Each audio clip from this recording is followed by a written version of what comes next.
todo o mundo essa pandemia dê assim ensinamentos valorosos para a nossa vida e que a gente consiga, seja na área de segurança do trabalho, olhar tudo isso e criar mecanismos de atualização, de melhoria contínua nos nossos processos. Então, hoje nós vamos fazer uma atividade com a nossa linha de raciocínio, minha, do Zé Tavares, do Eduardo Marcato, do que a gente acha. Claro, né, nenhum de nós aqui tem a verdade absoluta, né?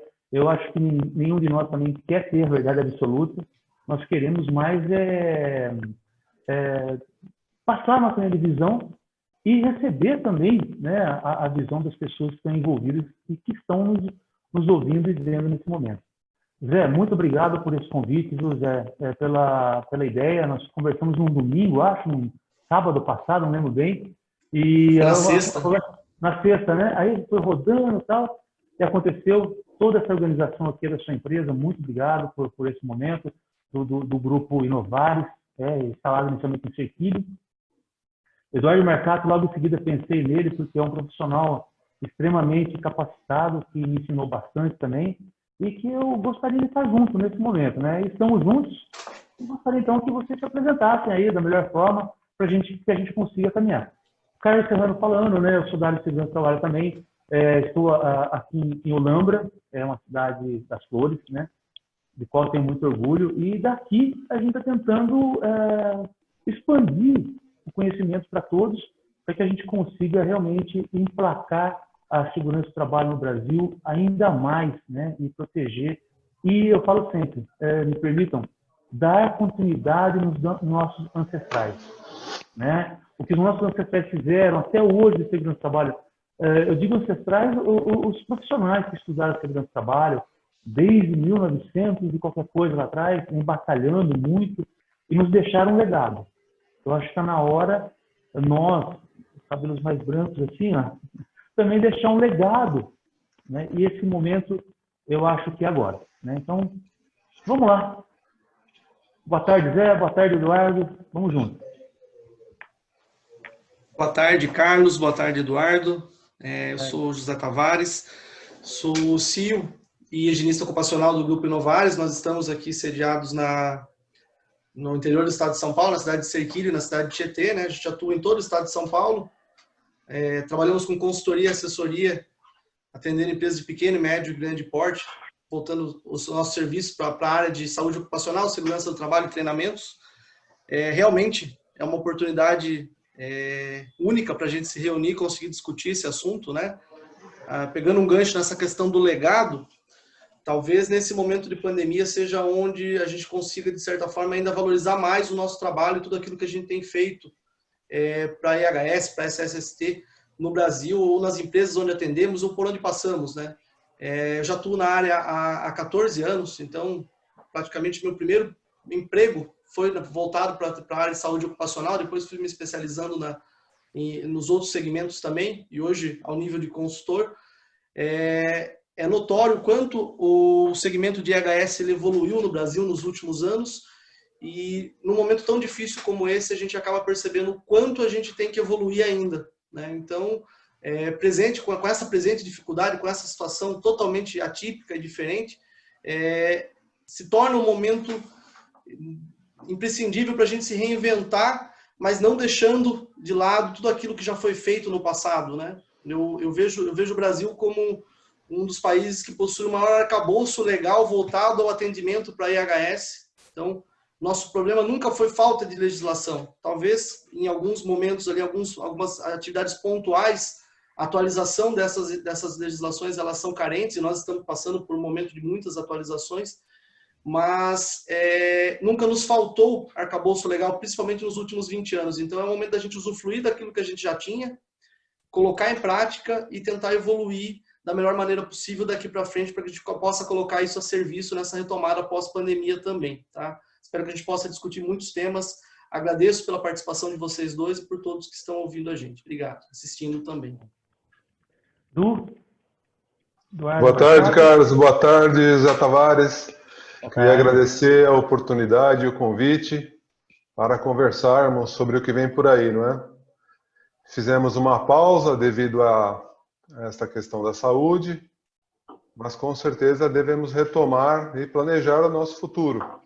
Nós, como profissionais de saúde, segurança, ergonomia, higiene ocupacional e todos os colegas desta área, nós precisamos ajudar os nossos clientes, ajudar os trabalhadores a entender o que vem por aí e oferecer o que é de melhor, o que está acessível, o que está sob o nosso conhecimento.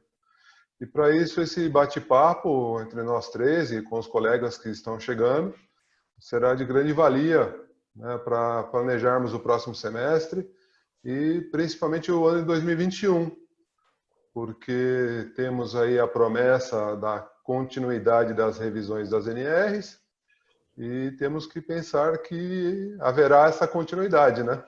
Mesmo com tanta turbulência, temos que prever que haverá continuidade nas revisões. Já temos algumas NRs revisadas, em questionamento, mas revisadas. Mas vamos em frente, vamos nos planejar e nos preparar para o que vem por aí. Perfeito, Du. Eu acho que essa palavra de nos preparar é muito importante nesse momento, porque a gente tem aí já uma das a NR1, que é uma das primeiras que nós vamos falar aqui hoje dentro da nossa pauta. Até vou pedir para o Zé logo mais falar sobre ela. Ela já deu uma cara de gestão para o negócio, né? Ela começou já levando o texto para o sistema de gestão, né? Então, eu acho que isso está faltando no Brasil, essa padronização das coisas, né? Qual é o modelo ideal para gerir? Se nós olharmos hoje, cada empresa tem um modelo de PRA, uma coisa ou outra, não que um está melhor que o outro, eu acho que todos estão no mesmo nível, mas precisamos sim de revisões, e revisões que nos deem o padrão das coisas, né? Isso realmente é uma ideia. Eu vou passar para o Zé, então, agora, Zé, para que você fale um pouquinho sobre a NR, né, a NR1, a sua visão, né, e aí depois para o Eduardo e eu finalizo para nós irmos para o próximo assunto. Legal. Bom, a NR1, o início da alteração dela já é um tanto quanto antigo, se a gente parar para pensar, né? Em tempos onde tudo muda todo dia, a revisão da NR1 ela já é uma coisa um pouco antiga. A publicação já é do ano passado, né? Do primeiro texto atualizado da NR1, ele é de 29 de julho do ano passado, se eu não me engano, então nós já estamos aí com 11 meses, praticamente 12 meses, ela já vai fazer aniversário quase de publicação. E a revisão desse texto, no meu ponto de vista, ela foi muito importante, justamente por essa questão da padronização, né? Não só pela padronização, mas para tentar buscar um nivelamento, que no meu entendimento é o ponto mais marcante para a EHS no Brasil hoje. Nós temos um tremendo desnivelamento, né? Se a gente separar o Brasil com a extensão territorial que tem por regiões, nós podemos observar que a EHS praticada em cada estado, e dentro desses estados, em cada região desse estado, ela oscila muito em seu nível de padrão de atendimento, inclusive de padrão de execução, até mesmo no nível técnico dos profissionais que executam. Então, quando nós temos uma legislação revisada, de um aspecto que ela se torne mais simples de ser interpretada e que proporcione uma padronização disso, ela facilita com que o trabalho final ele ocorra com maior qualidade. Então, a revisão da NR1 ela foi prioritária, se tornou prioridade, do meu ponto de vista, para que a gente consiga nortear essa transição, né, de padronização seguida do nivelamento. Tá? Tanto para a gente passar para o próximo modelo de gestão, onde a gente deixa de lado, então, o modelo arcaico, né, o modelo existente até então de PPRA, PCMSO, né, dos programas pontuais, para um programa de gestão, né, que é o surgimento, então, do PGR, do GRO, enfim, do gerenciamento de riscos ocupacionais, para que a gente possa trabalhar, então, de uma forma mais completa e mais concreta do aspecto de gestão, fazendo uma boa gestão, automaticamente implantando, então, uma execução com um nivelamento mais cordial entre todos os segmentos de empresa, né? A gente pode perceber hoje que as pequenas e médio e pequeno porte, ela tem um padrão de gestão de EHS, as empresas multinacionais de grande porte, ela tem um outro padrão, empresas de gestão familiar tem um padrão, empresas de gestão profissional tem outro. Então, essa alteração na norma e essa fomentação da padronização, ela vai fazer com que as empresas, não que elas sejam iguais, porque eu acho que isso é impossível em EHS, não existe fórmula 100% idêntica para a gente copiar em empresas quando a gente fala de IHS, inclusive para a gente que trabalha em consultoria, para a gente é muito visível isso, né? A gente não consegue implantar o mesmo programa em todas as empresas, da mesma forma e no mesmo tempo, inclusive. De repente pode ser a mesma metodologia, mas cada empresa tem seu time, tem seu método de aplicação e sua aceitação também. Então essa revisão ela vai facilitar com que a gente consiga executar isso de uma forma mais coerente, tá? De certa forma, até tratando de jeito diferenciado pequenas empresas, né? A gente tem lá a proposta do texto da própria NR1 que diferencia o MEI, as empresas menores. Então, enfim, isso vai ter que ser ainda, de certa forma, lapidado. Então, a gente vai ter que entender, vai ter que aprender fazendo realmente como a gente vai tratar isso, como a gente vai validar isso, principalmente, né? A possibilidade das análises preliminares, que antes praticamente não existiam. A gente via muitos documentos, muitos PPRAs com análise globais ou com análises preliminares feitas de uma forma mais simplista e o PGR não vai permitir isso, a gente vai ter que fazer isso de uma forma mais técnica, mais didática, tá? Os tempos de execução desses programas eles vão mudar também. Então a NR1 ela começa a dar para a gente um caminho das pedras, como a gente vai seguir daqui para frente. Sempre muito importante o que você falou no início da conversa, Carlos, sem deixar de lado o nosso legado, sem deixar de lado o que nós já temos, né? Então se nós tínhamos o PPRA e o PCMSO, vamos pegar do PPRA o que a gente tinha de bom, que tinha muita coisa boa. Eu já me deparei com PPRAs aí, praticamente já no padrão do PGR. Então a gente vai pegar tudo que a gente tinha de bom e migrar para essa nova metodologia de trabalho nos próximos anos aí, né? Para o ano que vem, principalmente, quando a gente começa a entrar em prática isso. Atrelado às revisões dos anexos da NR9, da NR15, que devem sair aí ao longo do final desse ano, início do ano que vem também. Zé, de fato, acho que isso daí, tudo que você falou, é algo extremamente complexo ainda, talvez para alguns, né? Outros menos, em função do conhecimento pré-existente. Mas o que eu vejo em relação a esse momento especial também, nós estamos nos deparando com uma necessidade de estudo um pouco maior, sabe? O profissional da área de segurança do trabalho ele vai ter que estudar mais, ele vai ter que realmente aprofundar mais um pouco o conhecimento para que ele consiga ver detalhes hoje no ambiente de trabalho do que muitas vezes não eram vistos.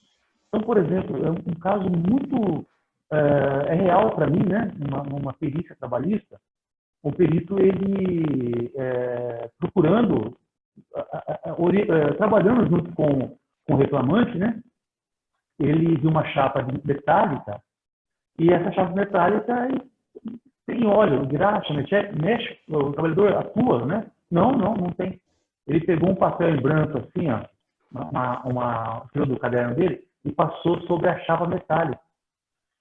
Entendeu? O que tinha? Mostrou, o que é isso aqui? Graxa, né? Em função de um pequeno detalhe, de proteção. E o trabalhador tinha o toque naquele material. Bom, tirando o extremismo das coisas, o que eu percebo? Eu deveria ter visto isso antes, entendeu? Eu deveria ter visto, analisado isso e falado, olha, aqui contém graxa, né? E você precisa se proteger.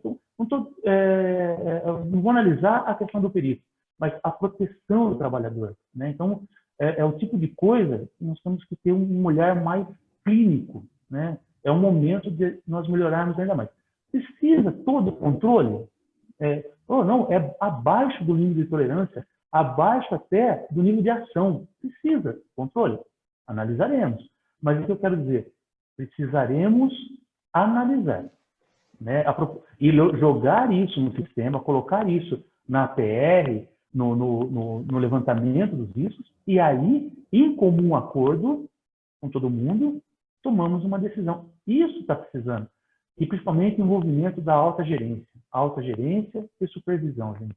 Esse grupo de pessoas nós precisamos envolvê-los ainda mais em SST e deixar com que a ação, depois de controlar, esteja com eles. Talvez é um ensinamento que a gente precisa abrir um pouco mais a mente e trazê-los para isso que você está falando, Zé, da estruturação do que está por vir. É uma oportunidade que nós temos para chegar lá com todos envolvidos, né? Nós gostaríamos de ouvi-lo, né, sobre esse assunto, a NR1. Você tem aí de especial para contar para a gente?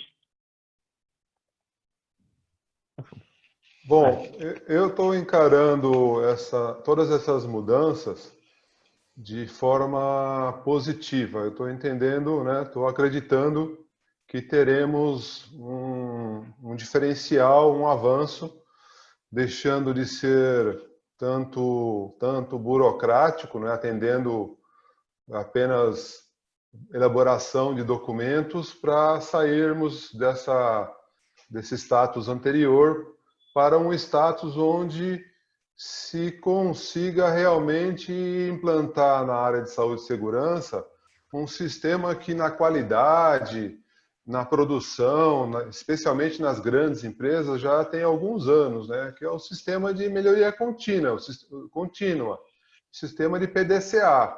O planejamento, o controle, a análise e a implantação, isso já é de algum tempo em qualidade. As empresas médias e grandes se certificam em ISO 9000 e ISO 14000 e tudo isso está baseado em melhoria contínua, em PDCA.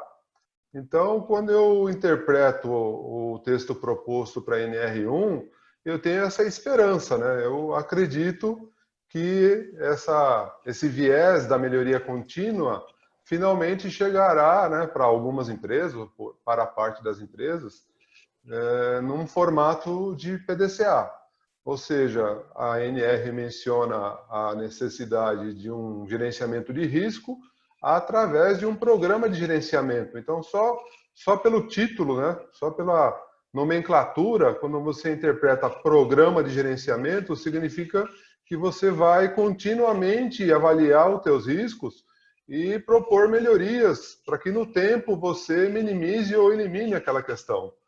Nenhuma empresa nasce perfeita ou se mantém perfeita. Isso é uma busca contínua de melhoria e de qualidade e de saúde das pessoas, e de produtividade, de redução de custo. É uma equação assim não muito fácil de se equilibrar e de se equacionar. Mas é preciso ter também na área de saúde e segurança um princípio de que eu vou melhorar continuamente, no meu ritmo, com o meu investimento, com o investimento que está disponível, mas é preciso, não dá mais para a gente se contentar ou se conformar com o número de óbitos no trabalho que se tem, com o número de adoecimento, né, osteomuscular, mental, por contaminação, por uma série de motivos. Não dá para se conformar mais com o nosso status de produtor mundial de morte no trabalho e adoecimento no trabalho. Nós precisamos aproveitar esse momento, né? E cada um pode fazer a sua parte e entender isso como a oportunidade de convencer o gestor, o diretor, o proprietário da empresa, o diretor, o próprio trabalhador, né? O sindicalista, de que é a hora de mudarmos o status, é a hora de implantar, estabelecer um processo de melhoria contínua. E, como o próprio nome diz, através de um programa de gerenciamento. Então, a minha esperança é que essa mudança no texto da NR1 leve a esta conscientização, leve a esta busca, né? Que a gente deixe de ser produtor de documento para atender a legislação, para que, né, passe a ser pessoas que continuamente conversem com o trabalhador, conversem com o dono da empresa, com o diretor, para que as condições de trabalho melhorem. Essa é a minha esperança. Du, exato, cara. Eu acho que a nossa, viu, Du? Também eu acredito que do Zé, a esperança de que esse grupo de atores de todo o sistema realmente melhore o conhecimento. Agora, esse conhecimento deles, muito dos gestores que têm o controle financeiro da coisa, eu bato sempre nessa tecla. Nós precisamos envolvê-los e mostrar para eles a importância do gerenciamento da segurança do trabalho, que eu acredito e comparo sempre com a engenharia. A engenharia, se você nós pararmos para pensar, eles estudam muito, cara. Eles não vão para uma reunião com várias análises. Entendeu? Eles não vão. Desculpa, eles preparam demais para chegar lá e dar um tiro só, certeiro, para convencer o gestor de que tem que fazer uma mudança no processo para produzir mais e qualidade. A segurança do trabalho, eu falo por mim, então, tá?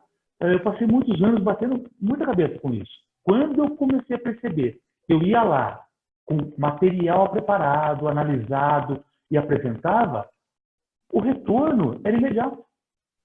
Então, ok, entendi, vou melhorar. Vou melhorar. Então, o recado que eu praticamente dou, nós precisamos aprender a levantar todo o cenário em volta daquele. Vamos supor, vai implementar um processo novo na empresa. Faça análise antes. Analise produtos químicos, questões ergonômicas, faça dados estatísticos, coloque no sistema e leve para a reunião. Aí o que acontece? Você já alerta todo mundo que vai acontecer, qual é o custo daquilo, para aquilo nascer corretamente. Mas isso depende, né? Depende muito do conhecimento, você tem que estudar bastante e não deixar passar nada. Então, eu acho que é o momento de nós nos envolvermos nas apresentações, melhorar a nossa qualidade de apresentação para que a gente consiga convencer melhor o gestor, né? O dono do dinheiro. Né? Muito bem, Zé, legal. Partimos para o próximo assunto. Posso complementar uma coisa, Carlos? Claro. Não podemos esquecer que nesse próximo semestre as questões financeiras para a sobrevivência das empresas será o carro-chefe, né, para a sobrevivência mesmo, para que as empresas, os empregos, né, os trabalhadores tenham emprego. Então, diante desse cenário e diante dessa possibilidade, a partir do semestre que vem, as pessoas, né, os trabalhadores, o pessoal de SESMIT, os prestadores de serviço na área de saúde ocupacional, medicina do trabalho, engenharia de segurança do trabalho, técnico de segurança do trabalho, a partir desse cenário, nós precisamos ser muito, mas muito criativos, com muita empatia, para que a gente possa ouvir as necessidades do trabalhador e, ao mesmo tempo, tornar a solução viável, né? Porque dinheiro não vai ter. O dinheiro está sumindo. Então, como que a empresa vai sobreviver? Fazendo o mínimo do mínimo. Dentro do mínimo e do mínimo, nós temos que encaixar e valorizar e marcar a presença da saúde do trabalhador. Porque senão só o dinheiro, né, só a sobrevivência vai ser levada em conta e a saúde do trabalhador vai ficar em segundo plano. E agora é o momento de botar a saúde do trabalhador no mesmo nível de preocupação. Nós vamos sobreviver. Como? Vamos achar solução. Vamos ter que ser criativo.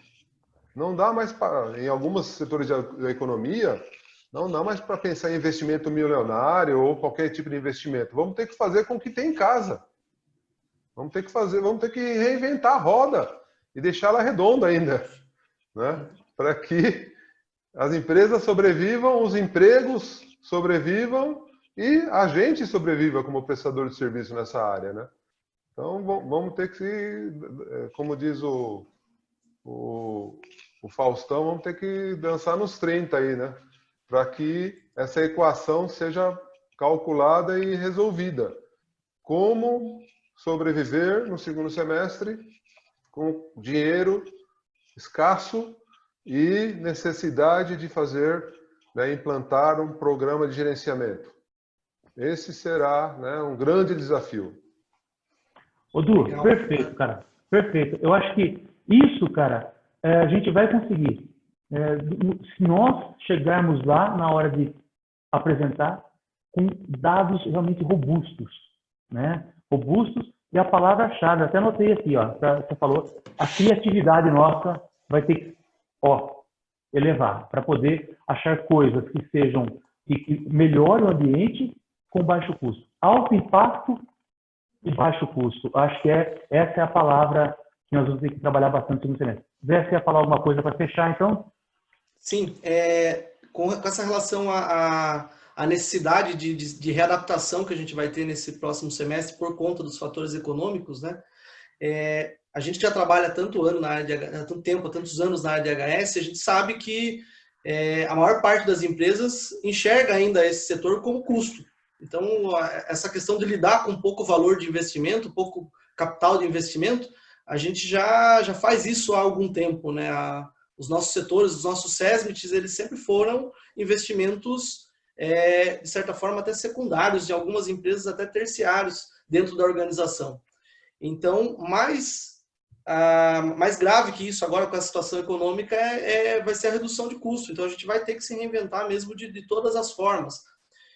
sem esquecer que o SESMIT está a serviço dos dois lados, né? A gente está a serviço do empregador e está a serviço do empregado. Então, todo esse tempo de atuação, eu sempre me vi, nas empresas onde eu passei, onde a gente atua, nós devemos nos ver, inclusive, como fator de equilíbrio nessa balança, né? Entre não agredir demais o lado econômico do empregador, porque a gente sabe que a gente vai ter muitas demandas com relação a isso, mas como fazer isso de uma forma que também não coloque em risco o trabalhador, para que ele não seja, de certa forma, omitido do direito de trabalhar da forma segura, de ter uma condição digna de trabalho, ou de não expor a sua saúde a um fator inóspito. Então, se nós já tínhamos um desafio muito grande nos anos anteriores, a partir de agora, nosso desafio ele vai ser dobrado, triplicado.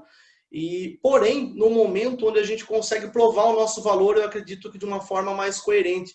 E uma das formas de fazer isso realmente é o que você falou, Carlos, levando as informações da forma mais técnica possível e, se possível, objetivas, conclusivas, né?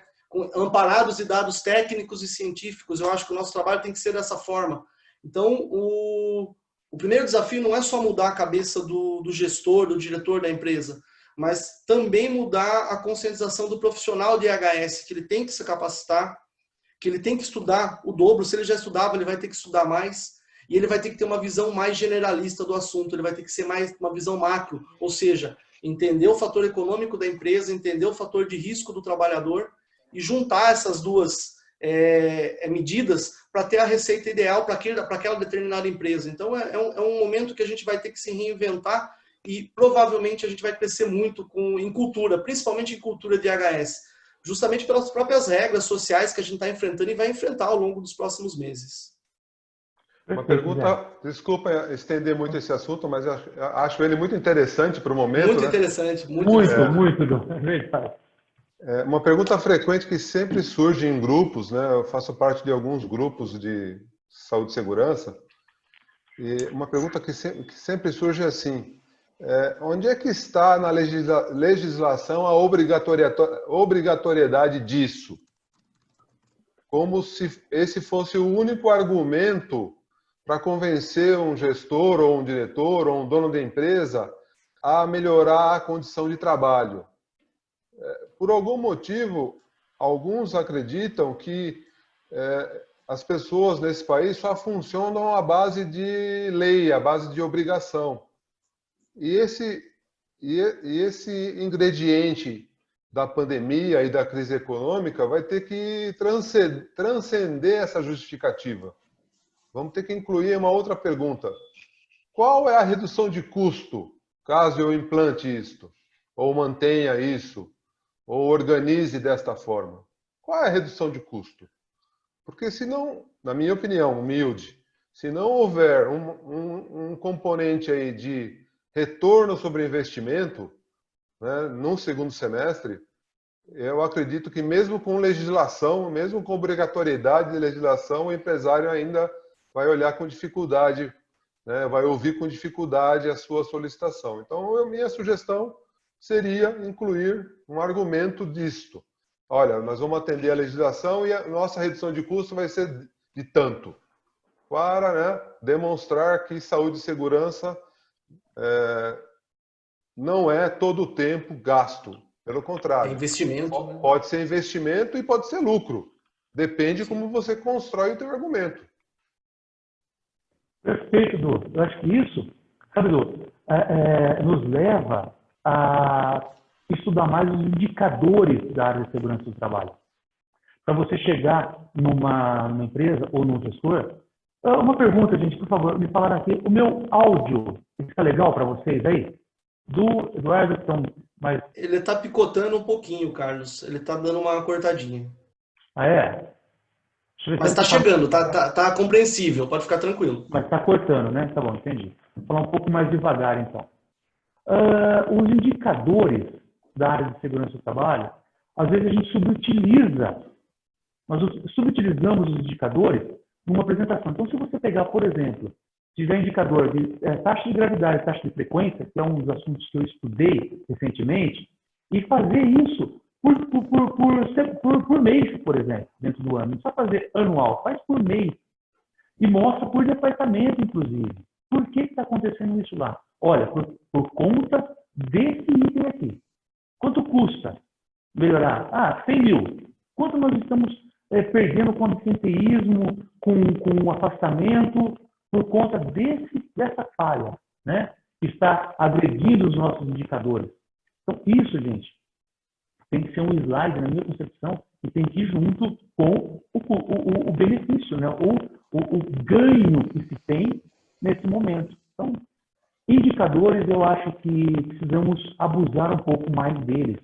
O taxa de frequência de gravidade, eu estou falando porque fiz uma matéria agora recentemente, mas tem vários outros indicadores, né? O absenteísmo, o afastamento, tudo isso aí são perdas que estão ocorrendo e nós não estamos utilizando essa informação para tentar reivindicar a melhoria contínua no processo, né? Zé? Então, Carlos, mas o mau uso dessas ferramentas muito se deve à falta de conhecimento do próprio profissional de IHS. Eu tenho observado muito ao longo dos anos que os profissionais eles não sabem fazer uso das informações que o próprio FAP te passa no final do ano para você transformar isso em números e chegar no diretor da empresa, no gestor, e mostrar para ele por que ele tem que investir no setor de saúde e segurança. Por que ele tem que reduzir a taxa de gravidade, a taxa de frequência? Qual que é o impacto disso a médio e longo prazo para ele? Lembrando que esse tipo de número tem que ser trabalhado sempre a médio e longo prazo. Você não muda de um mês para o outro o resultado, o recovery disso, a recuperação desse valor investido. Então, o início da mudança de cultura tem que partir nossa, de profissionais de saúde e segurança mesmo. Não tem outro caminho. Não tem outro caminho, Zé. Não tem outro caminho. Perfeito. Sabe, quando você fala disso, me vem na cabeça, Zé e Eduardo, as alíquotas complementares, cara. É outro belosaço que está aí na nossa porta e que estão, na minha concepção, o governo já percebeu que eles não estão cobrando isso da forma correta. As alíquotas complementares baseadas para aposentadoria especial, estou falando. Nossa. Então, hoje o que acontece? Você tem a condição insalubre, né? Você dá o EPI, falando de ruído, por exemplo, né? Que é o mais fácil de falar. Então, você tem o ruído, dá o EPI, ok, cessa a insalubridade para o trabalhador. Porém, há aposentadoria especial para ele, né? E esse ruído, essa aposentadoria especial, necessita de uma alíquota complementar. 6, 9, 12%. Está lá. Tá bom, tem várias discussões. Mas entendam, quando eu vou lá e enclausuro o equipamento para o ruído diminuir, é toda uma melhoria de impactos relacionados a litígios trabalhistas, né? Porque você não tem o nexo causal, cessa tudo, né? Então, você não tem que gerenciar EPI, você não tem que gerenciar audiometria. Só que a gente não pega esses dados e coloca para poder pedir uma proteção a custo. Um investimento, né? Um budget de investimento para trabalhar nisso, a gente não usa esses dados de forma alguma, com certeza. Isso daí é o tipo de coisa que nós, profissionais da área de segurança do trabalho, precisamos realmente aprofundar o conhecimento. Para chegar lá na mesa do dono, do gestor, do cara do dinheiro, e ele olhar para aquilo e falar assim, pô, vocês viram, coloca isso agora. Entendeu? Então, esse impacto nele depende muito da gente. Sabe, Carlos, então, tudo isso gera um impacto muito grande na necessidade da gente realmente ter um PGR, sabe? Da gente ter um gerenciamento de riscos ocupacionais. Da gente deixar de fazer o documento para ficar na gaveta, que é o que a gente vê acontecendo com o PPRA, principalmente com o PCMSO ao longo dos últimos anos, né? De só avaliar agente ocupacional na época de renovação do laudo e não monitorar ele ao longo do tempo, enquanto o trabalhador está exposto, né? Qual empresa que faz monitoramento de calor aqui nas 4 faixas climáticas do ano para ver a alteração que exige ali? Quem que faz uma dosimetria quando instala uma máquina nova? Enfim, são pouquíssimas empresas que fazem isso. São pouquíssimas consultorias que sugerem isso também. São pouquíssimos profissionais que têm maturidade para chegar ao gestor da empresa e propor isso. Enfim, é um momento que a gente tem que trocar informação e amadurecer junto com relação a isso. Perfeito, Zé. Eu acho que esse assunto dá a live inteira, se for ver, né, cara? Porque realmente ele é impactante. Mas um recado importante é isso, que acho que nós três aqui, em comum acordo, é capacitação. Nós precisamos melhorar o nosso conhecimento para convencer melhor. Né? Deixa um espacinho de tempo aí para ergonomia, não esquece de mim, não. Hein? Não, é a próxima, Du. Eu já estava preparando para virar para o seu lado já. que é um assunto extremamente complexo, né? O Du, um especialista em ergonomia, foi o cara que me ensinou ergonomia, e a ergonomia do NR17 está passando por tudo. Eu te pedi, então, para você nos dar a atual visão da NR17 e depois nos permitir que a gente comente também, eu e o Zé. Fica à vontade, Du. Du, com você.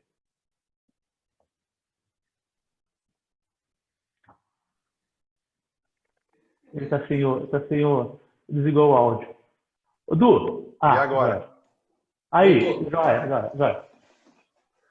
Então, até as próximas semanas, continuamos convivendo com a NR17 de 1990, com pequenas alterações, né? Com o anexo 1, com o anexo 2, com a alteração do denominamento. Mas o texto revisado já passou por consulta pública e a comissão tripartite se reuniu presencialmente várias vezes nesses últimos meses e o esboço, né, o desenho da nova NR17 está caminhando.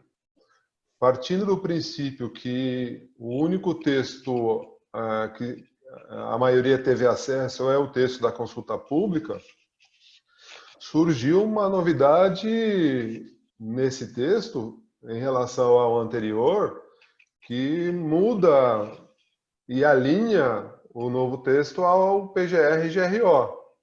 No novo texto, no texto proposto, no texto que saiu em consulta pública, há menção de uma divisão entre análise ergonômica. Então, a partir desse novo texto, aparece a avaliação preliminar de situações de trabalho. Esta avaliação preliminar será um grande desafio assim que a nova NR17 for promulgada.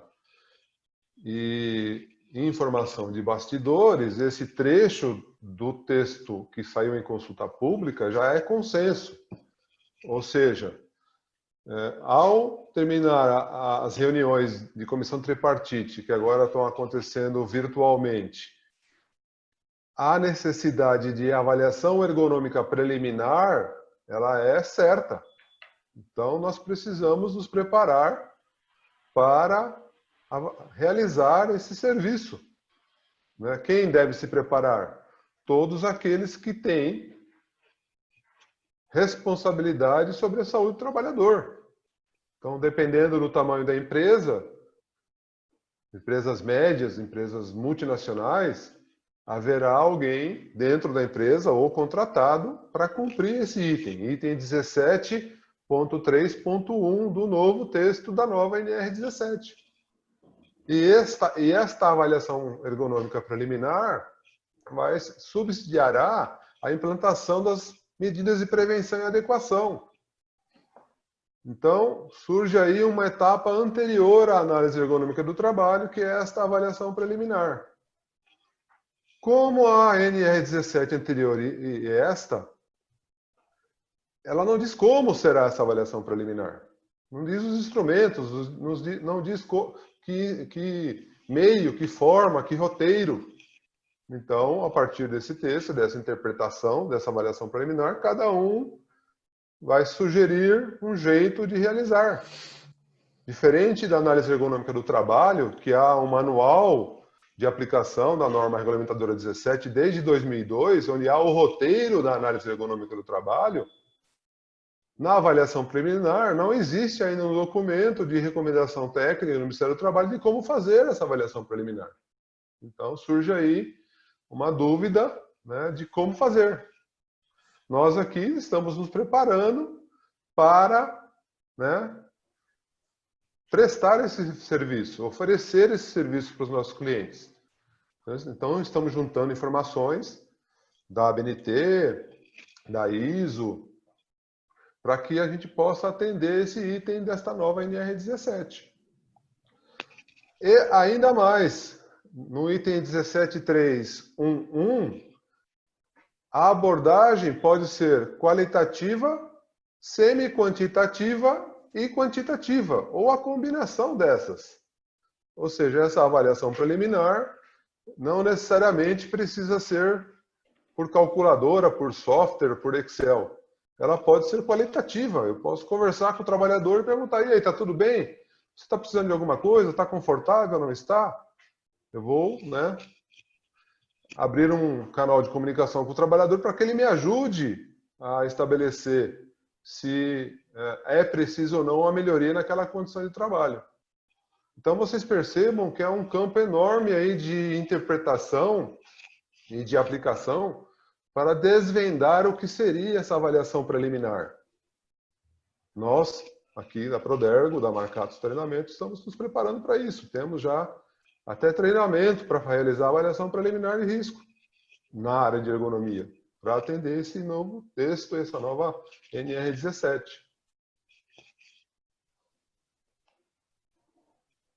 Certo, Carlos?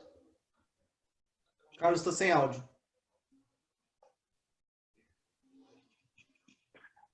Essas pegadinhas de live é fogo, né? Quer acostumar? Ô Zé, quer comentar então? Vamos lá. Bom, quando a gente fala de ergonomia, né, eu vou deixar de lado a parte da alteração da norma por hora, vamos pensar no aspecto ergonômico de uma forma geral, sem a legislação, né? A primeira coisa que vem em mente para a gente é o aspecto biomecânico. Todo mundo tem o hábito de atrelar a ergonomia muito ao aspecto biomecânico apenas, né? E talvez essa alteração da legislação, a própria mudança da NR17 atrelada ao PGR, ela vai trazer para a gente a importância dessa interligação dos pontos. Tá? Esse talvez seja o nosso grande desafio daqui para frente.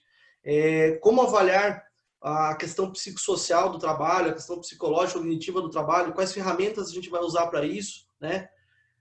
Como juntar essa avaliação aos fatores biomecânicos, a importância dos agentes ambientais, a interferência, o impacto dos agentes ambientais no aspecto ergonômico. Então, a gente tem a PR como agente norteador de tudo isso, né? Durante a elaboração da PR que a gente vai conseguir delimitar o que necessariamente precisa ser avaliado, daí para usar a metodologia que a nova legislação vai aplicar, né? Quantitativa, qualitativa ou semi-quantitativa. Então, a gente vai ter que fazer essa PR de qualquer forma. A PR nada mais é do que uma boa prática. Se a gente seguir a risca, todos os levantamentos que a gente executa na área de IHS deveria ser prescindido por uma análise preliminar, né? Então, a forma como a análise preliminar ela é feita, ela determina todo o desenvolvimento do trabalho logo adiante. Ergonomia não é o meu forte, então eu não me sinto preparado para formar uma opinião sobre essa questão de ergonomia. Porém, como a gente acaba atuando na consultoria, né, aqui dentro da empresa existe um ergonomista que aplica tudo isso, mas existe a preocupação de se manter atualizado. E eu acho que esse momento é um momento de atualização profissional, realmente, de a gente buscar novos conhecimentos, de entender a cultura de ergonomia, né? A gente tem várias filosofias, várias vertentes de ergonomia sendo aplicadas no Brasil, no mundo, né? A gente tem lá a ergonomia francesa, tem a ergonomia americana, tem o nosso método aqui do Hudson Couto, lá o Thornton, também muito, muito aplicado. Então, enfim, e outra coisa muito importante, para ergonomia não tem receita, né, Marcato? Eu acho que você, como especialista, você pode falar mais sobre isso depois, mas a ergonomia ela é muito individual, de uma empresa para outra, de um posto de trabalho para outra. Não é aceitável mais a gente pegar um laudo ergonômico, uma análise ergonômica que a gente vê hoje, e ser aquele Ctrl-C, Ctrl-V básico, que se colocar 10 empresas paralelas, elas são muito parecidas, o modelo de laudo, e isso não é aceitável. Quem vai determinar a diretriz, o método melhor a ser utilizado vai ser a APR. Então, se a gente estava engatinhando, evoluindo no aspecto de higiene ocupacional, segurança do trabalho, IHS, quando a gente fala de ergonomia, a gente está ainda no processo um pouquinho mais, no meu entendimento, um pouquinho mais defasado, tá?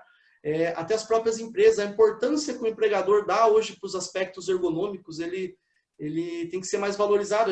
Nós, quanto profissionais, nós temos que abrir o olho do empregador para a importância dele proporcionar aos seus colaboradores condições ergonômicas favoráveis, né? Talvez, de repente, trazer os indicadores para isso também, atrelar isso à saúde ocupacional, tá? Atrelar isso à saúde ocupacional. Qual o impacto do aspecto ergonômico para a saúde ocupacional daquele trabalho? Como fonte geradora do adoecimento, talvez. Não focar tanto só em Ler e Dort, que é o que a gente já trabalha há muito tempo, mas outras patologias que podem se desenvolver em virtude das condições ergonômicas. Enfim, a ergonomia é um assunto tremendo e uma novidade tremenda até para nós profissionais da área de saúde e segurança, e quanto mais para os empregadores e para os colaboradores também. Zé, só aproveitando o gancho, por favor, Eduardo. tem pessoas fazendo pergunta, eu gostaria de tentar aproveitar a fala do José para responder a pergunta da Cláudia, por exemplo. Então, primeiro, o Carlos Serrano também já falou sobre isso. Nós precisamos nos preparar, nós precisamos, né, aprender, nós precisamos nos desenvolver para atender o que vem por aí. Então, quando a gente diz avaliação preliminar, nós vamos ter que aprender a fazer, porque ainda não tem a receita de bolo para isso. Nós aqui estamos desenvolvendo a nossa receita de bolo e vamos ensinar para as pessoas. Se as pessoas querem usar ou não, é uma decisão delas. A Cláudia está perguntando se o novo texto não foi aprovado. Oficialmente não, mas esses dois itens que eu mencionei, da avaliação ergonômica preliminar e da abordagem qualitativa, semi-quantitativa e quantitativa, ela já é consenso. Ela não sairá do texto, segundo informações da comissão tripartite. Então, temos que nos preparar para elas, porque já é consenso entre os empresários, entre os trabalhadores e entre o governo. Então, é quase certo que esse texto vai sair do jeito que está. Porque o texto que eu trouxe para vocês é texto de consenso da comissão tripartite. Não é só texto da consulta pública. Então, devemos nos preparar para avaliação ergonômica preliminar, baseado no que o José Tavares falou, incluído na análise preliminar de risco, incluído no GRO, incluído no programa de gerenciamento de risco. Então, temos que aprender a fazer a avaliação ergonômica preliminar. E a questão que o José Tavares levantou agora, sobre laudo ergonômico, né? De novo, o texto da NR17 não traz o termo laudo ergonômico, agora traz dois termos, avaliação preliminar, avaliação ergonômica preliminar e análise ergonômica do trabalho para situações complexas. Então, o mercado vai se acomodar dentro desses dois, né, dessas duas novas necessidades, alinhado ao que a NR1 já promulgada, só falta o prazo, de estabelecer um programa de gerenciamento de risco. Muito bom, Du. Gente, tem algumas perguntas. Eu vou tentar fazer isso agora. Só para fechar minha visão com ergonomia, Du, eu penso o seguinte: é necessário que o técnico, o engenheiro, ou quem atua na área de segurança do trabalho realmente faça o conhecimento mais aprofundado em ergonomia? Por quê, gente? Você vê por aí hoje, se defronta com litígio trabalhista, principalmente. Não sei se a minha área é do direito, eu estou sempre acompanhando isso. Então, quando eu vejo um PPRA hoje, né? PPRA está escrito assim: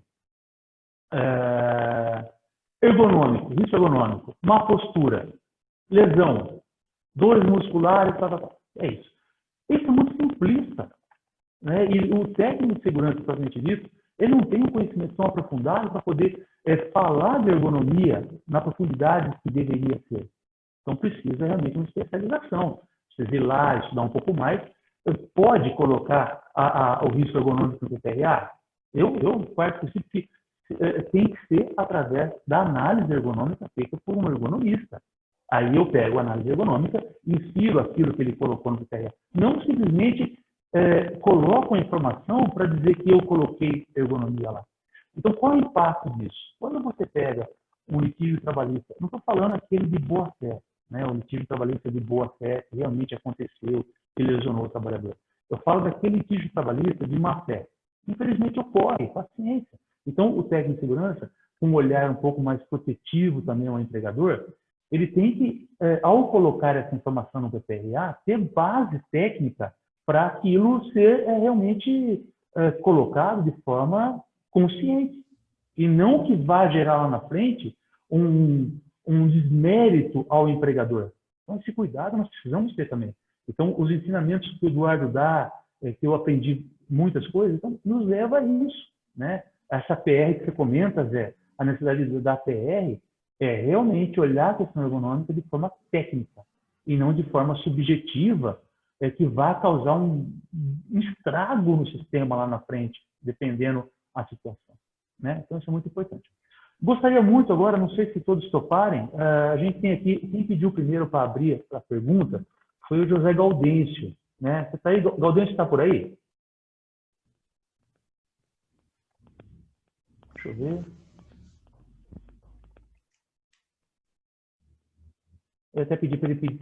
Enfim, se alguém mais quiser fazer alguma pergunta, vamos ter um minutinho, então, para uma pergunta, por gentileza, e direciona ao profissional que você queira, né, que responda. Um minutinho, então, de pergunta, gente, por favor.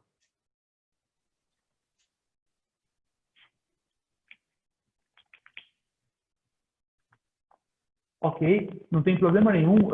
Se quiser continuar colocando no chat aqui, eu estou acompanhando e aí eu vejo alguns comentários. A pergunta da Cláudia, o Eduardo comentou, né? Nós temos aqui, tem um da Beatriz. Tá? Não, tem outros palestrantes. Qual o nível de importância que o empresário dará a esses assuntos pós-pandemia? Eu acho que a gente, numa maneira geral, Beatriz, a gente acabou comentando, né? O que ele dará, ou o que nós precisamos fazer ele entender para ele dar a atenção que nós precisamos que ele tenha, né? Zé, algum comentário sobre essa pergunta da Beatriz? Não, eu acho que o empresário ele dá a devida importância, porém muitas vezes ele, de certa forma, é até mal assessorado, né? Ele não tem conhecimento técnico sobre isso, né? Se no nosso ponto de vista nós teremos que aprender, teremos que estudar, teremos que desenvolver o método, como o Marcato vem falando, imagina para o empresário que é leigo. Se o profissional se a área técnica não assessorar ele da forma correta, não mostrar para ele os pontos importantes, né, positivos e negativos, infelizmente quem vai pagar a conta por isso é ele da parte financeira, depois economicamente, e o trabalhador na parte do adoecimento, do risco de exposição a uma condição inóspita. Então, a nossa responsabilidade é muito grande. A gente fomenta a informação, a gente fomenta a cultura de EHS. Então, o nosso papel é fundamental para causar amadurecimento técnico desse empregador e também desse colaborador. Sempre lembrando que não é só oferecer a condição ergonômica correta, mas tem que treinar, tem que capacitar, tem que conscientizar. Então, é um processo... o que o Marcato falou no início, né, reinventar a roda, basicamente isso mesmo. A gente tem que reiniciar o processo quantas vezes for necessário até chegar ao ponto ideal. Perfeito. O Eduardo me ensinou há muitos anos atrás Murigard. É uma ferramenta extremamente simples, né, Edu? Me fala depois também. É uma ferramenta simples, cara. Murigard e Sir Rogers. São duas ferramentas que eu não esqueço nunca mais. E elas são rápidas, cara. O técnico, se ele fizer um estudo um pouco aprofundado nessa ferramenta, ele consegue ali rapidamente aprender a quantificar um ciclo, né? Depois, dentro do ciclo, quanto que isso representa, pensando em Murigard, mãos e dedos, né, Edu? Aí, numa dessa, cara, ele consegue rapidamente analisar o processo novo que seja, ou que vai começar, ou uma mudança no processo, e dizer para a engenharia com material, tá, até que subjetivo, mas com envolvimento técnico, que aquilo não está legal, precisa mudar, mas de forma técnica. Não adianta falar assim, olha, isso não está bom. Ninguém vai entender. Du, comenta alguma coisa para finalizar, então, a parte de ergonomia? Uma dica interessante seria olhar para as normas da ABNT e da ISO, que mencionam, inclusive, instrumentos de análise preliminar, né? As normas ISO, infelizmente, ou felizmente, né, dedicadas à biomecânica, trazem métodos, inclusive, de análise preliminar. Então, quem quiser investigar, se interessar, fiquem de olho nas normas ABNT ISO para esse aspecto.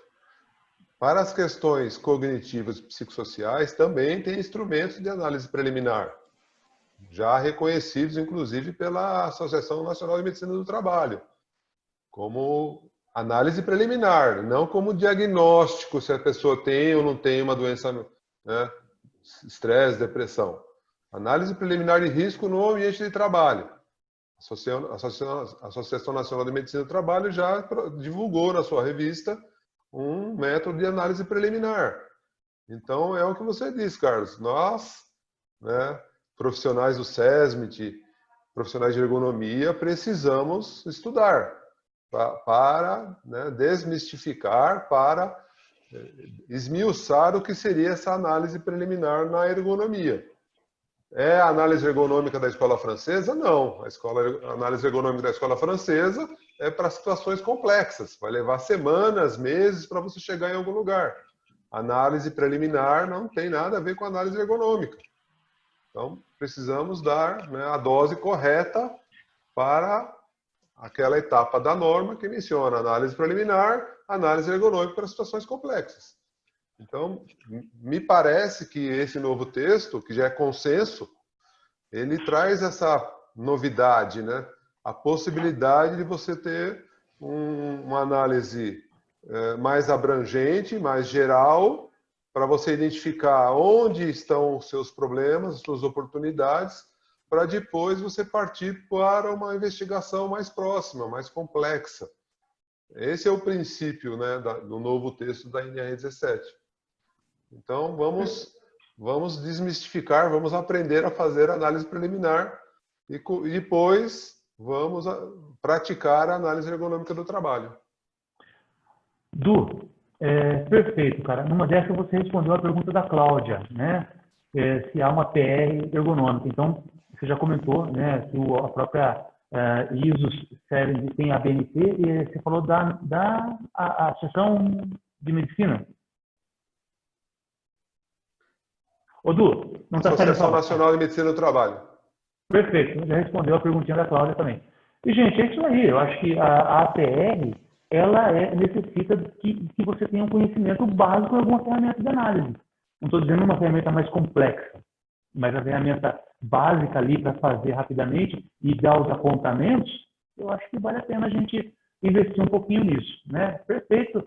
Eu acho que a gente estamos dentro da nossa previsão, né, Zé? São 16 horas agora. Isso. Né? E o tópico que nós colocamos aqui por último era a gestão estratégica das coisas, né? Que nos leva, claro, a falar, aprofundar a NR1 e a ferramenta que está aí no mercado hoje, né? Uma ISO, a ISO 45001, que nos dá assim, um ensinamento muito grande de que é a gestão, da necessidade de nós analisarmos os processos e colocarmos padrões dentro do processo da nossa empresa, né? Então, a necessidade disso, o Laércio, até brinquei, né? Ele está aqui, um cara que me ensinou bastante sobre a questão de gestão, né? E me apresentou o que é a gestão de sistemas, né? E naquela época eu nem entendia muito bem isso, mas nós partimos para o estudo do que é gestão de sistemas.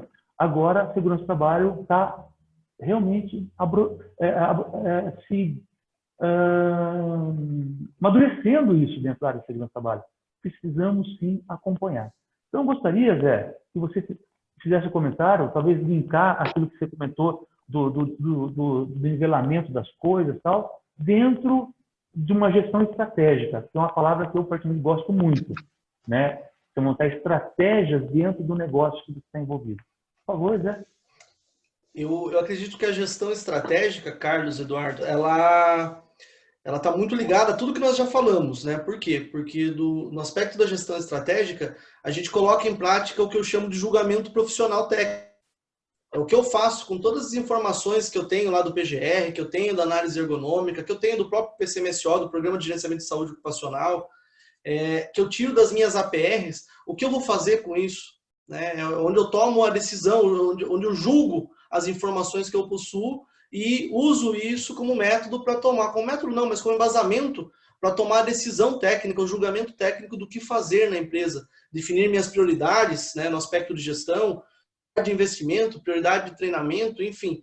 E essa migração, no caso, para a ISO 45001, a norma em si, ela deixa bem claro a importância disso, né? A importância de gerir bem as informações de IHS, de definir bem os programas, de muito mais que definir e ter os programas, mas sim como executar esses programas da forma correta, né? Como deixar evidente que você executa tudo isso realmente, a formulação de evidências, a assimilação desse programa por parte de quem está implementado nele, enfim, é um mundo totalmente novo também, tá? A partir dessa gestão, a partir desse novo padrão de certificação, com certeza os profissionais eles vão acabar evoluindo cada vez mais. E com isso, quem ganha com isso? Empresa ganha, porque a gente vai conseguir mensurar economicamente como gastar e principalmente como gastar de forma mais eficiente nossos recursos em HS.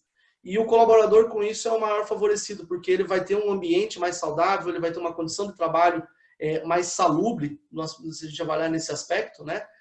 Com menos adoecimento, a gente vai parar de fabricar pessoas doentes, que é o que aconteceu nos últimos 30, 40, 50 anos no Brasil, né? A gente vem passando por evolução com relação a isso, mas não deixamos de formar essa nova classe social de pessoas doentes, que são aqueles delimitados, aqueles que foram prejudicados pelo labor que executaram ao longo da sua vida.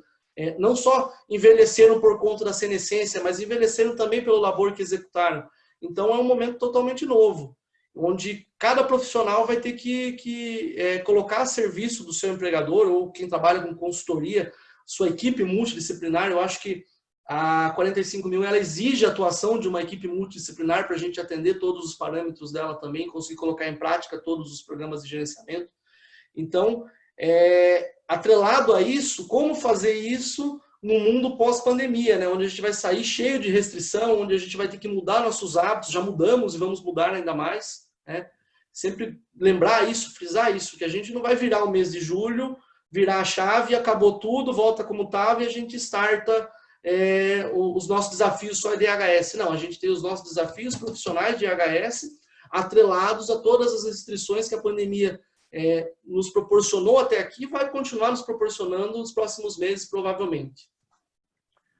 Zé, realmente é isso que é um grande desafio, né? Agora, Zé, o Elias, ele comentou aqui, cara, eu achei extremamente importante o comentário dele, cara. Ele fala que as empresas há um grande distanciamento do setor produtivo com as ferramentas de segurança do trabalho. E ele coloca que as ferramentas elas são muito subjetivas.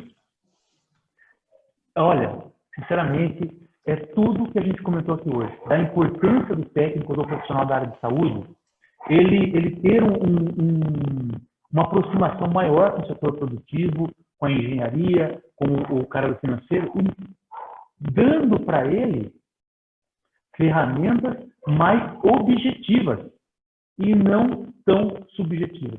Por quê? Numa reunião de estratégia de uma empresa, gente, se você chegar lá, porque eu gostaria de melhorar o processo ali para o trabalhador se sentir melhor.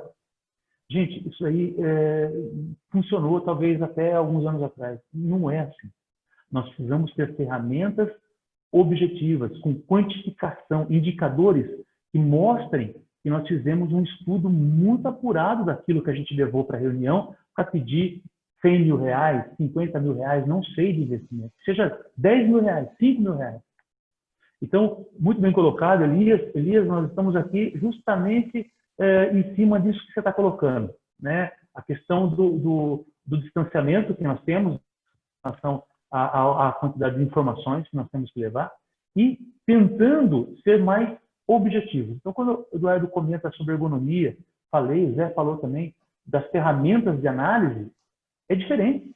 Olha, eu fiz uma análise quantitativa aqui e o valor deu esse. Diferente de eu falar que a condição está ruim. Você documentou, uma ferramenta reconhecida mundialmente. Então, obrigado, Elias. A gente fez um comentário importante. Ia passar agora para o Du fazer o fechamento da questão de gestão estratégica, Du, na sua visão. Bom, nós conversamos inclusive um pouco ontem, né, sobre isso, como o país é continental e diverso em termos de tamanho e complexidade das empresas, né? Para mim, e isso eu aprendi como auditor fiscal do trabalho, você não precisa de um software ou de um sistema mirabolante, no meu caso da ergonomia especificamente. Ele disse que o melhor programa de ergonomia que ele já viu na vida foi num caderno surrado de um técnico de segurança do trabalho. Não precisou de pós-graduação ou de qualquer outro sistema avançado para que ele verificasse naquela empresa com aquele recurso que o profissional de saúde e segurança tinha, um sistema de melhoria contínua. Ele olhou o caderno do rapaz e viu que estava lá tudo bem organizadinho, né, tudo bem identificado, os riscos com uma análise rápida, o processo de melhoria, as melhorias levadas ao dono da empresa, o cronograma das melhorias implantadas, o acompanhamento daquelas melhorias implantadas versus, né, o efeito sobre a saúde dos trabalhadores. Então, um auditor fiscal, e eu conheço bem esse auditor fiscal, muito exigente, assim, né, muito pragmático, elogiar esse tipo de trabalho me leva a crer que a gente precisa praticar a ergonomia simples, a ergonomia do dia a dia, a ergonomia do olhar para o trabalhador, né, mostrar empatia pelo que ele está fazendo e simplesmente colocar isso num ciclo chique, né?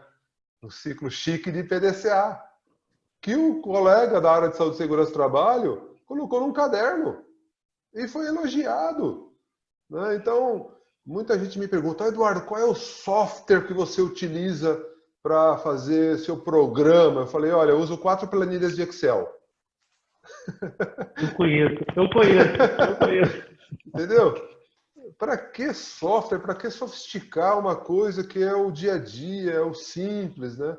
Vamos fazer um programa, vamos implantar um comitê de ergonomia.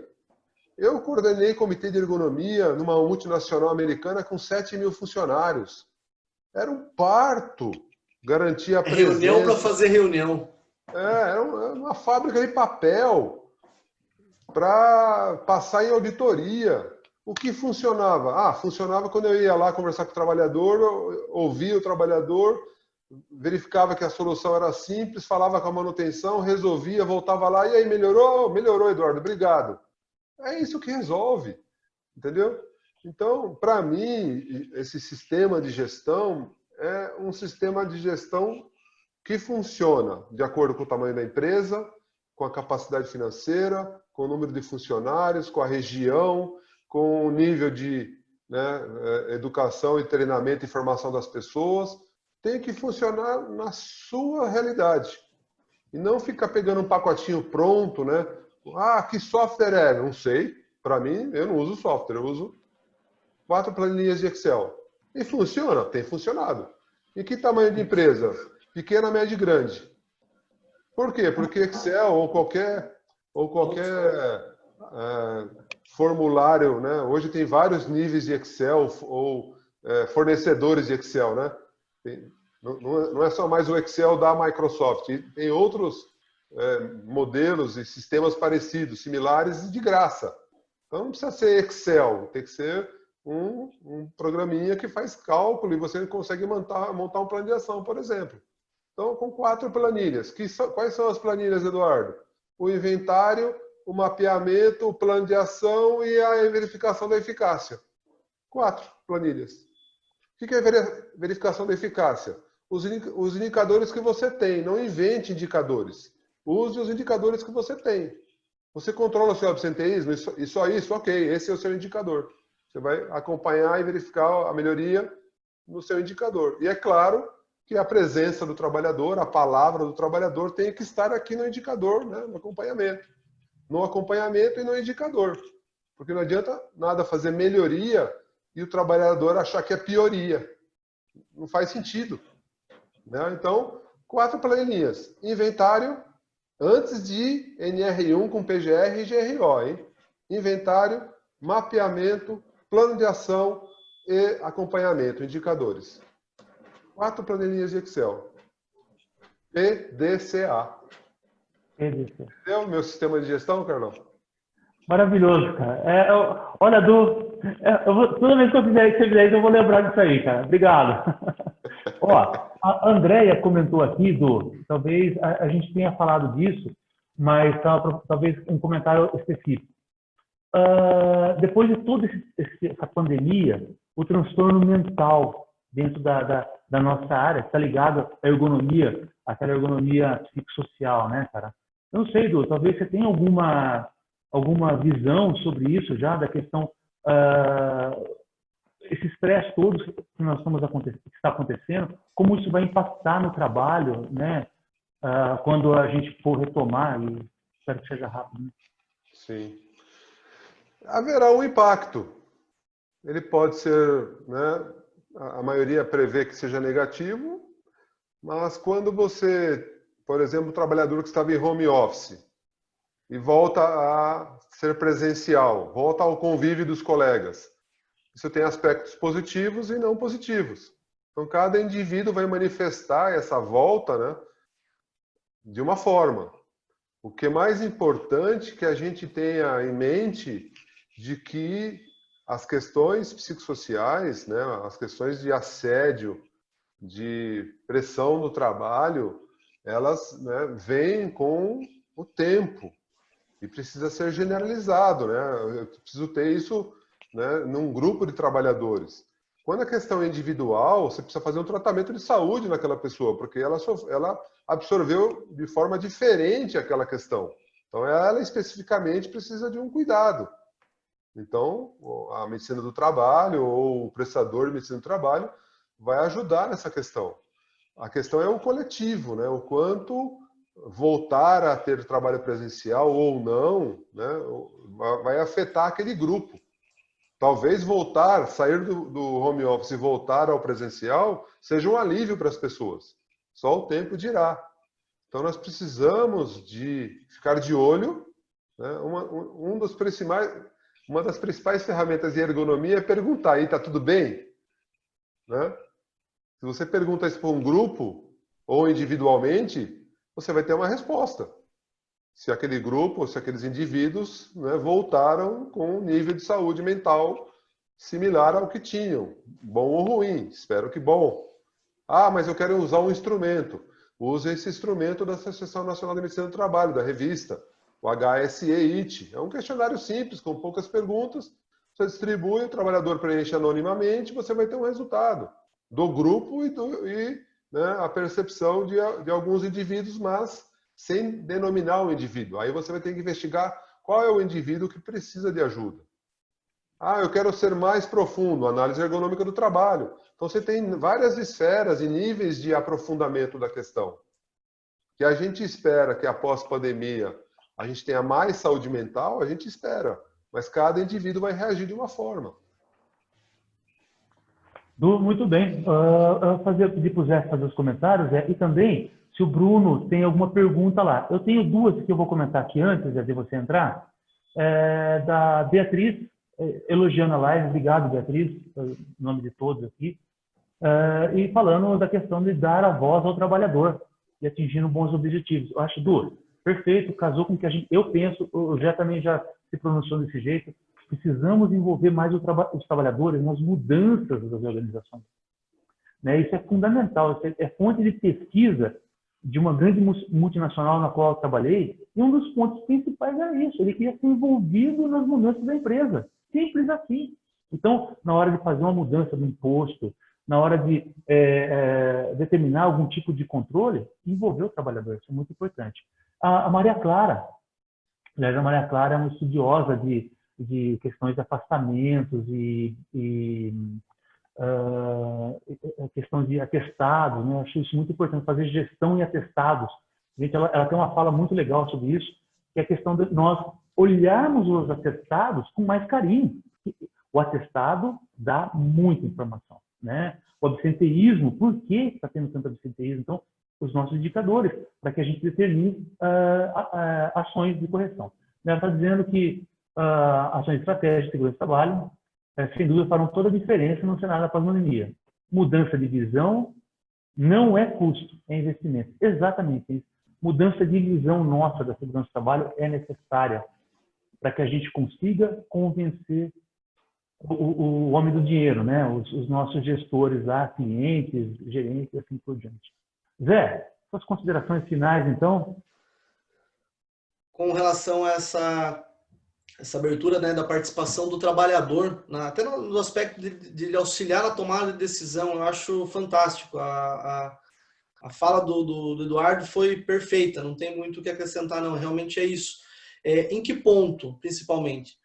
se eu abro espaço para o trabalhador opinar sobre o que vai ser feito, sobre uma mudança, sobre um treinamento, enfim, sobre qualquer atividade que seja, isso automaticamente gera engajamento. Ele vai estar apto a receber essa mudança com uma outra aceitação, com um nível de aceitação muito maior. E isso, num processo de mudança, é primordial, é que haja engajamento entre todas as esferas dentro da empresa, entre todas as engrenagens ali que fazem parte desse trabalho.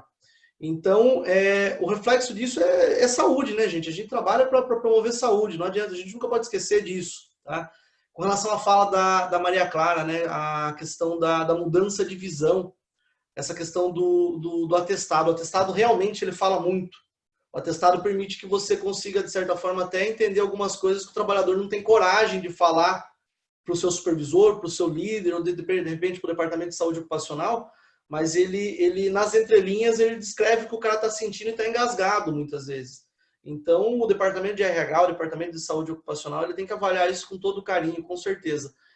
Deixar de contar aquilo apenas como lançamento na folha, né? Mas sim como objeto de estudo, realmente, de indicador. Tá? Entre todas essas mudanças, a principal é essa.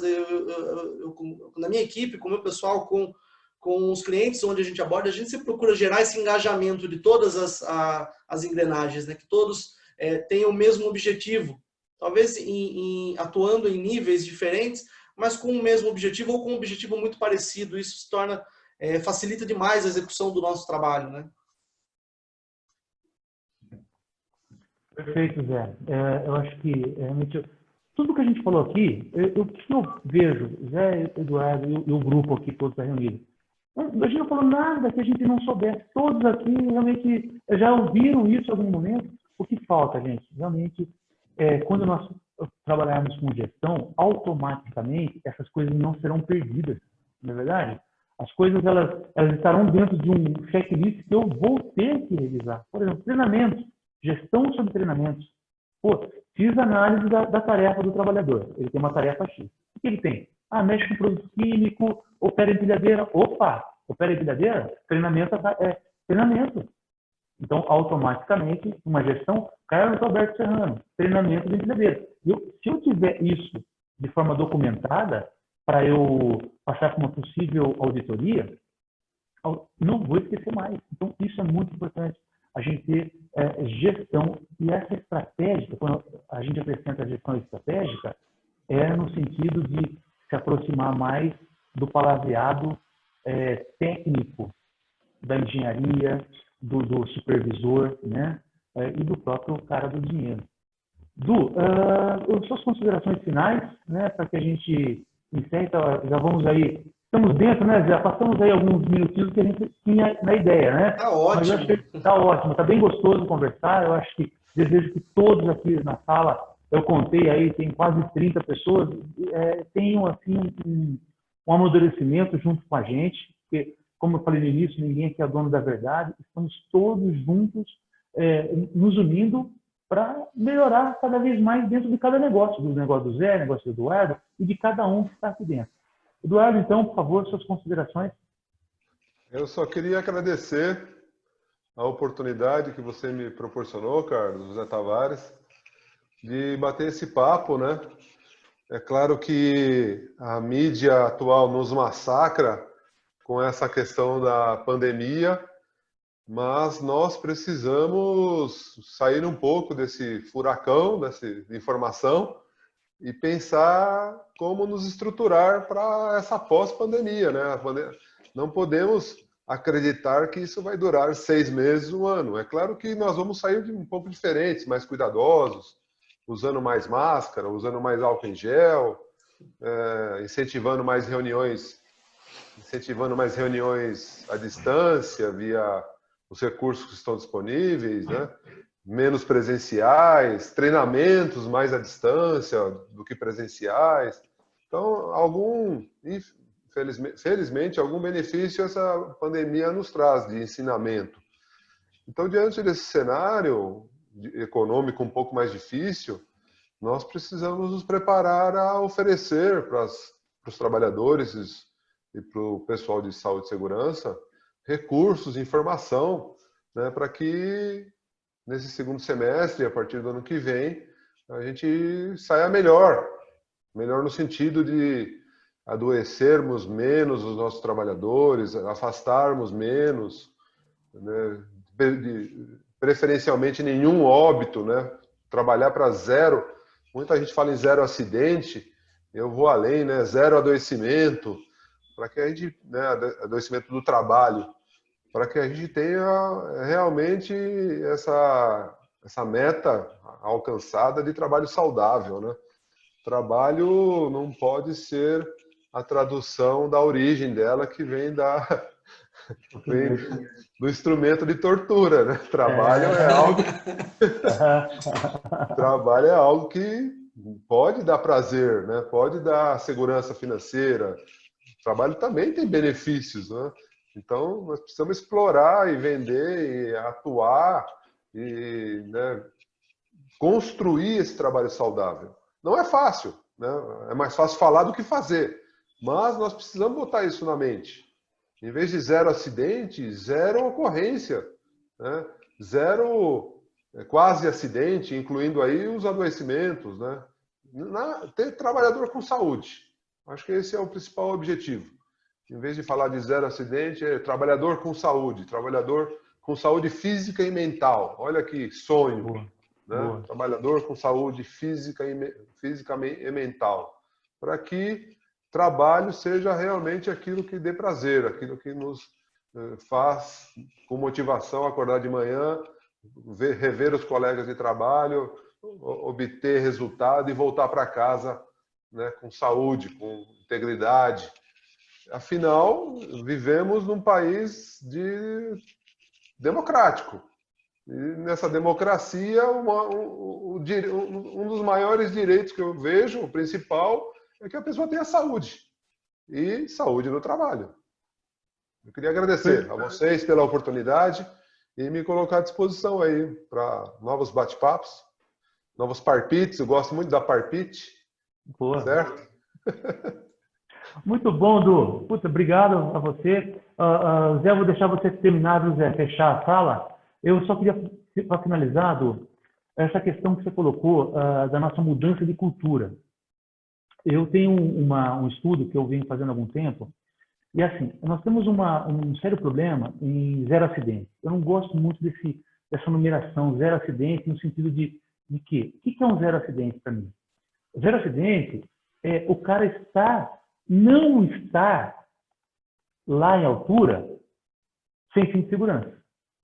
Porque quando eu vejo um trabalhador em altura, para mim deveria ser para nós todos o acidente, o caos. Falei isso numa gravação que fiz há pouco tempo. Deveria ser o caos eu ver alguém em altura sem cinto de segurança. Para a fábrica, para tudo. Não. O zero acidente, ele teria que cair e esborrachar no chão. Aí sim, né? Nossa, tive um acidente. Aí para a fábrica, para tudo. Mas nós precisamos mudar a nossa cultura. O zero acidente é o cara estar lá em cima, trabalhando, em altura, sem cinto, sem treinamento, sem né, Zé? O ASO para trabalhar em altura. Ele tem ASO para trabalhar? Não tem? Então, é o caos. Pô, é o caos. Então, essa mudança de cultura vai ter que ser mexida. Porque se ele não cai e não se arrebenta, reunião do final do mês, qual que é? Zero acidente na nossa empresa. Entendeu? Então, essa mudança de cultura... O indicador não vai representar o que aconteceu de verdade, né? Não vai, Du, porque a gente... o zero acidente ele teria que ter arrebentado. Ou tomou um susto, quase caiu. Pô, né? Acho que isso a gente vai precisar rever daqui para frente. Zé, então, eu gostaria de deixar com você, Zé, e agradecer toda a disponibilização desse sistema todo. Eu jamais ia conseguir fazer tudo isso perfeito. A sua equipe, né? O Bruno me ligou, me chamou, conversamos. Eu agradeço muito a atenção dele. O Eduardo também já nos pediu também, mas obrigado, Du, pela aceitação de bate-pronto, né? Zé, por favor, então, se você puder fechar a live, a todos, meu agradecimento pessoal por terem participado. Desejo que todos tenham elevado um pouquinho o nível e, com certeza, para isso eu também elevei o meu nível. Tive que estudar mais, tal, esse tipo de coisa. Zé, por favor, então, fique com você. Bom, em nome do Grupo Inovares, então eu agradeço a participação, principalmente de vocês dois, né, Carlos e Eduardo. O Carlos eu já conheço há algum tempo, a gente já tem mantido contato aí há um pouco mais de um ano, acredito eu, se eu não me engano. O Eduardo, no meu primeiro contato, eu já conhecia de nome, né, de currículo, acho do LinkedIn, eu havia visto alguma coisa. Profissional fantástico, com muita experiência, as colocações perfeitas, adorei. Principalmente com a simplicidade, né, como se fala de ergonomia, as pessoas tendem a falar de ergonomia com uma complexidade muito grande, sabendo que o simples, né, o menos é mais nessas situações. Então, eu achei magnífico, eu fiquei muito feliz de ver isso. O Carlos, eu sei que ele já é um profissional, de certa forma, simplista, ele é bem objetivo, ele procura a solução e não enfeitar demais o problema, né? Eu também gosto muito de atuar desse jeito. Muito feliz em ver aqui 3 empresas de consultoria, né? A Marcato, o Carlos Serrano atuando como consultor também, a Inovares, em níveis diferentes, mas com ideologias muito parecidas. Eu acho que esse é o futuro da nossa EHS realmente, tá? Que a gente possa compartilhar conhecimento, trabalhar em conjunto sempre que possível, entender para depois atender. Eu acho que é primordial para que a gente possa ter, então, um bom atendimento. Primeiro a gente entende qual é a deficiência do cliente, a gente avalia e depois a gente pensa em atender e aí atender bem, né? Então, foi fantástica a conversa, pessoal. Nem parece que a gente está 1h30 discutindo aqui saúde e segurança, daria para ficar mais 1 hora tranquilamente. Faltou muito assunto, a gente nem seguiu o cronograma previsto, porque senão a gente ficaria mais 1 hora, provavelmente. Vamos Agradecer marcar a todos os outra. participantes. Vamos, eu acho que, como a gente já desenvolveu o método e viu que deu certo, então vamos marcar outra, porque foi muito legal. De repente, colocar mais participantes, enfim, não sei, vamos pensar em alguma coisa, porque realmente foi muito agradável, tá? Agradecer aos participantes, né, que assistiram, um horário diferenciado, final da tarde, sexta-feira. Em tempos normais, já é véspera de hora de ir pro bar, tomar uma, né, Carlos? E começar a fazer um churrasquinho. Agora, em pandemia, acesso restrito a locais com aglomeração, a gente vai para casa, mas tudo bem. Então, agradecer a todos que participaram. Espero ver vocês nos próximos, quem sabe a gente consegue ampliar. Hoje a gente teve aí, alcançou 30, 35, 40 participantes no momento atrelado ao Facebook, então achei muito bacana, superou minhas expectativas com relação a isso. Quem participou com pergunta, com comentário, gente, foram muito, muito precisos. O Elias é um técnico de segurança lá do Paraná, trabalhei com ele alguns anos atrás, muito feliz em ver ele participando de tudo isso e com um ponto de vista muito bacana sobre IHS. Acho que isso é importante, todo mundo expondo um pouco sua ideologia, né? Então, em nome do Grupo Inovares, mais uma vez eu agradeço vocês e todos que assistiram a nossa discussão. Pessoal, esse vídeo vai ficar disponível no Facebook do Grupo Inovares, tá? A gente vai fazer o upload dele na íntegra. Os outros profissionais que participaram, o Eduardo e o Carlos, também vão receber a cópia desse vídeo para usar ele nas suas mídias sociais como preferirem. E, enfim, nos vemos em breve numa outra oportunidade. Obrigado a todos. Obrigado, Zé. Valeu, gente. Obrigado a todos. Bom final de semana a todos. A todos.